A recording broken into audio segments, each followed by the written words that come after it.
One of the most interesting things that he was asked and sort of answered was whether he was considering a pardon or commutation for Ghislaine Maxwell. Remember, she is the associate of Jeffrey Epstein, who is down in Tallahassee, Florida, yesterday and today, speaking with the Deputy Attorney General, Todd Blanche, who is potentially looking for more information about this Epstein case in a bid to kind of tamp down on the furor among some of the president's supporters who believe the administration has not been transparent enough. And the reason this question of a pardon or commutation has come up is because people are wondering what incentive Maxwell will have to kind of spill the beans, to talk to Blanche, to give him the information that he needs. You know, she's serving a 20-year prison sentence down there for sex trafficking, and she has appealed her case. She wants to get out of prison. Listen to what the president said when I asked him this.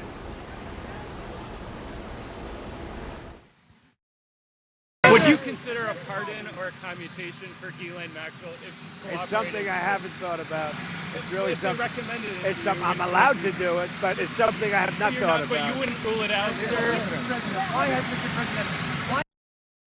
So you hear the president saying that he hasn't thought about it, but that it is within his power to do that. At another point in this, the president was asked, well, do you think Maxwell's words are really credible, given she clearly seems to be jockeying for some sort of leniency? And the president said that Todd Blanche, the person who is interviewing her down there, that he has an enormous amount of faith in him, that he is a great man, that he kind of knows what he's doing. Remember, Blanche is also President Trump's former criminal defense attorney. Now, on this Epstein matter, the president also clearly looking to deflect some of the questions, asking why people aren't asking more about, for instance, Bill Clinton's associations with Epstein, other Democrats who may have had associations with the late convicted sex offender. And so the president, you know, clearly trying to deflect some of those questions as he now tries to also put some geographic distance between himself and this matter. He's on his way now to Scotland, putting the entire Atlantic Ocean between himself and Washington, where this fear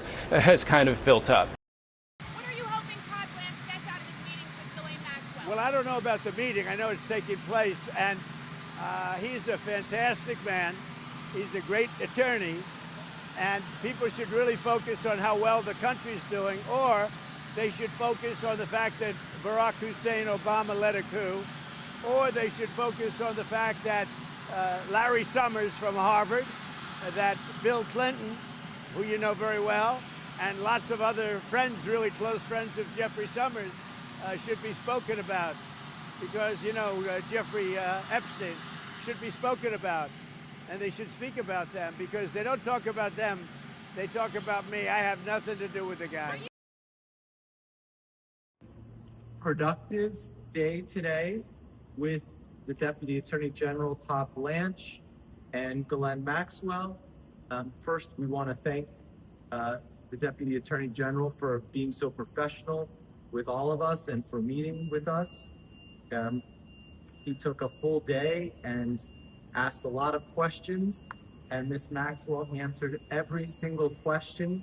She never stopped, she never invoked a privilege. She never declined to answer. She answered all the questions truthfully, honestly, and to the best of her ability. And that's all the comment we're going to have today about the meeting. We don't want to comment about the substance of the meeting for obvious reasons, and we'll go from there. So thank you all so much. Will you guys be coming back for a second day? We're not going to comment on that now. Thank you. Thank you. Thank you all. Thanks, David. Yeah. I mean, you'd have to have your head in the sand to say that this is going to go away.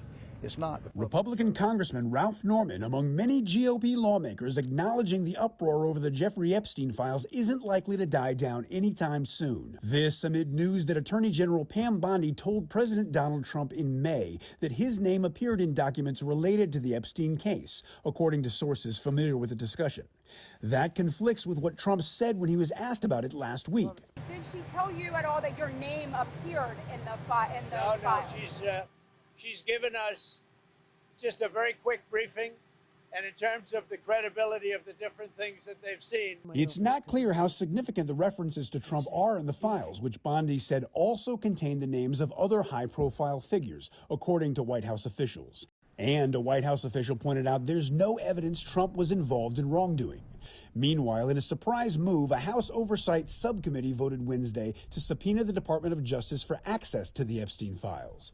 And House Oversight Chair James Comer subpoenaed Jeffrey Epstein's former associate Ghislaine Maxwell, who was convicted of crimes including child sex trafficking related to Epstein. She's set to be deposed in prison August 11th. Also, Deputy Attorney General Todd Blanche is expected to meet with Maxwell Thursday. Two people familiar with the meeting told CNN.